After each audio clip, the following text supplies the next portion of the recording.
What up, everybody?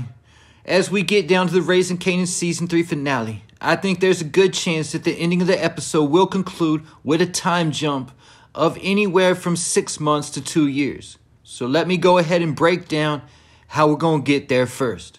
Starting off with Marvin going on the run after being raided by the feds and escaping. I'm not going to spend too much time on this storyline because I already made a full video on this topic. I will include a link in the description if you haven't checked it out yet. But to sum it up, we basically know that Marvin's the center of an FBI investigation. As a result, the cops end up coming for him, he shoots it out, and escapes to DC. And this particular storyline results in Marvin getting his own spinoff, similar to Tommy Egan's Force spinoff, getting me to Rock and Kanan getting arrested. So we can tell from the trailer that some crazy stuff is going to happen in this episode, including Rock getting shot at. As a result, Rock is going to make the decision to get out the game again. But in order to do so, she has to talk with Stefano Marchetti, who has already told her now that she's back in, there's only one way out. So Stefano does not take the news too kindly that Rock already wants back out the game. Because of this, Stefano works with Ronnie, Snaps, and Pop and gets Quan to start supplying their operation instead of Rock. But at the same time, they all agree that Rock has to go. So to make sure that Rock isn't going to flee town like Marvin, they stage abducting Kanan to lure Rock to Stefano's spot. But what they don't know is that by this time, Rock has already talked to Howard, and the cops are now about to come for Rock like they did Marvin. And Rock doesn't want to spend the rest of her life on the run like Marvin. So she works something out with Howard to get her arrested right alongside Stefano and Ronnie. So Rock walks into Stefano's warehouse as Ronnie thinks he's about to put one to Rock's dome, then put her into Stefano's furnace, when the feds raid the spot to make the arrest.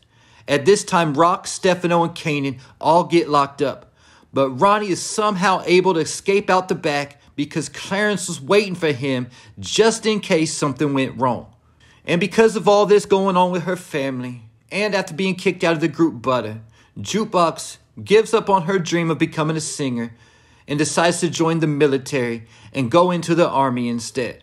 Famous, on the other hand, has the opposite happen to him. He signs a record deal with the man he was introduced to in episode 9, and the song 411 becomes a #1 hit. I made a full video on this storyline also. I will leave the link in the description if you haven't checked it out yet.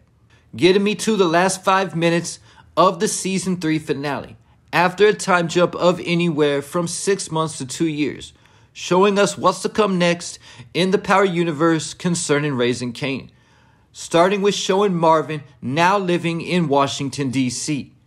Marvin would have to get rid of his high top and also take on a new identity after becoming one of America's most wanted. But after getting settled in D.C., he then meets up with Tremont and Abraham and replaces them as Connect for Baltimore and D.C., setting the stage for the Marvin DC spinoff. Then we'd show Famous after the song 411 blew up and changed his whole life, and how Famous is on top of the rap game, and once he blows up, he leaves Queens behind, and his sister Jessica even also comes back to New York to become his manager. But the one problem is that Lou holds the production rights, and he made the beat for the song. And Famous lied to the record owner about Lou giving him permission to use the song. So at that point, it would show Lou getting out of rehab and hearing the song 411 on the radio. Then this would also set the stage for another spinoff based on the life of Lou, Famous, and Famous's sister Jessica in the music industry, setting the stage for Kanan to take on a new chapter in his life in Queens with no more family around. Then the next scene that would be shown after the time jump would be Kanan getting out of juvie after so long, possibly even when he turned 18 years old, and returning back to the streets to meet back up with Ronnie and get back to work. Then it would show Jukebox in the military and something terrible that would happen while she's at the army, causing Jukebox to get honorably discharged from the military. But Jukebox comes out of the military colder than ever and ready to be the Jukebox we know from OG Power in Raising Kanan Season 4. Getting me to the next scene, and that would be the introduction of young Ghost and Tommy. After a time jump, they would most likely be around 14 to 15 years old, depending on how long the time jump actually was. And of course, the first time introduced to Ghost and Tommy would have to be that scene I talk about all the time in my videos.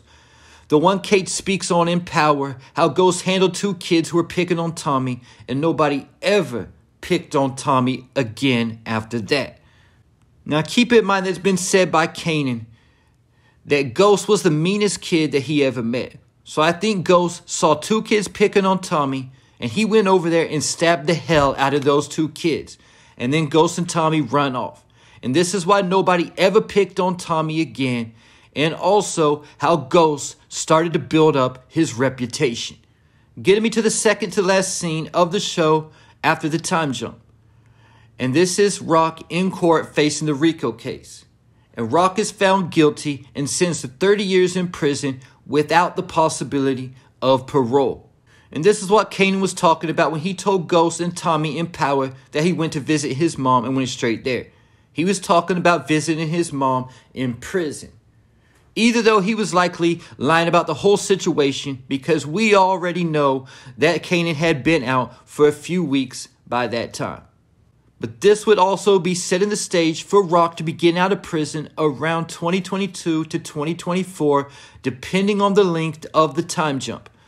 Aligning Rock to get out of prison perfectly with the Power Book 2 Ghost timeline. So Rock would then be added to the Book 2 cast, fresh out of prison, distraught, looking for answers of how her son, her grandson, and her niece were all killed in such a short amount of time. Wanting to know who was responsible for taking out Sean, Kanan, and Jukebox. No need to recast, just dye Patina's hair white, and Rock is back on the scene, but with nothing to lose this time.